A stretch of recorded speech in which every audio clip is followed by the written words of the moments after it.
Hi guys, let's see how to convert a PDF into Excel so that you can play with the data easily. So let's see how to do this. First of all, open Microsoft Word. Okay. And if you are inside any file, just open this kind of interface.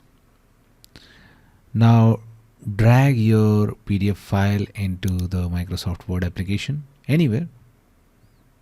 Okay. Now this message will appear. Word will now convert your PDF to an editable Word document. This may take a while. Click on OK. And here it is. Your table data of the PDF is here. Just copy this table which you want to convert into Excel. Now open Excel file,